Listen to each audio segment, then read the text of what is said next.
சுற்றுலா வாகனம் கவிழ்ந்த விபத்தில் 4 வயது சிறுவன் உயிரிழந்தான். 30 பேர் காயமடைந்தனர். சென்னை வியாசார்பாடி பெரம்பூர் சுற்றுவட்டாரத்தைச் சேர்ந்த 16 பெரியவர்கள், 15 குழந்தைகள் என மொத்தம் 31 பேர் உதகைக்கு சுற்றுலா சென்றுள்ளனர்.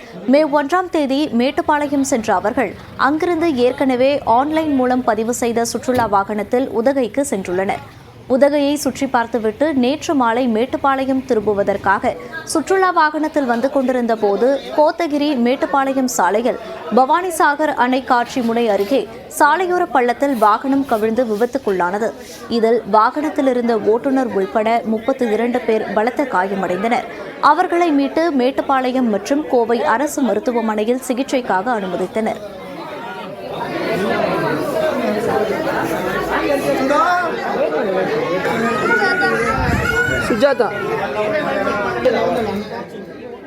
இந்த விபத்தில் வாகனத்தின் அடிப்புறத்தில் சிக்கி பலத்த காயமடைந்த 4 வயது சிறுவன் சர்வேஷ் மேட்டுப்பாளையம் அரசு மருத்துவமனையில் சிகிச்சை பலனின்றி உயிரிழந்தான்.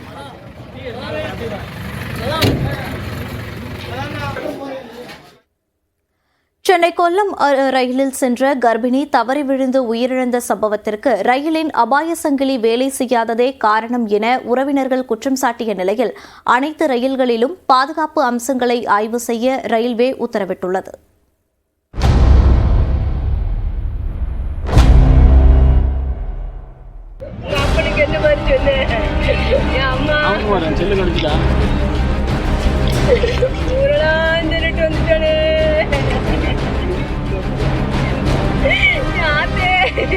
கண்முன்னே கர்ப்பிணி பெண்ணை பறிகொடுத்த உறவினர்களின் சோகத்துக்கு யார் ஆறுதல் சொல்ல முடியும்?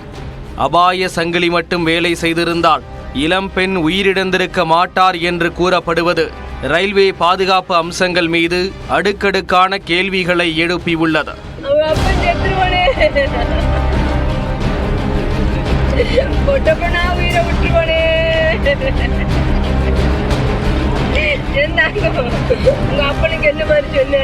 நெல்லை மாவட்டம் சங்கரன் கோவிலைச் சேர்ந்த சுரேஷ்குமாருக்கு கஸ்தூரி என்ற பெண்ணுடன் திருமணம் நடைபெற்றது.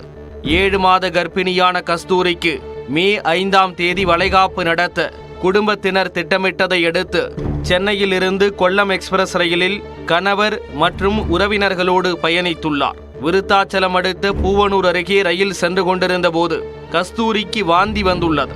வாந்தி எடுப்பதற்காக படிக்கட்டு அருகே சென்றபோதுதான் ரயிலில் இருந்து தவறி விழுந்ததாக கூறப்படுகிறது.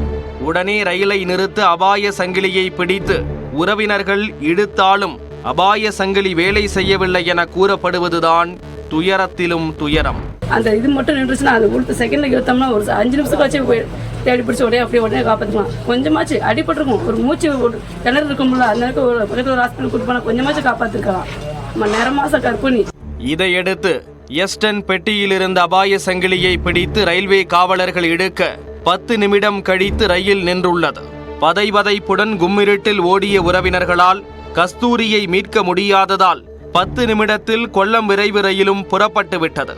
இந்த நிலையில்தான் விருத்தாச்சலம் ரயில்வே காவலர்கள் உதவியுடன் சென்று தேடியவர்கள் உளுந்தூர்பேட்டை அருகே பூ மாம்பாக்கம் பகுதியில் கஸ்தூரியின் சடலத்தை பார்த்திருக்கிறார்கள்.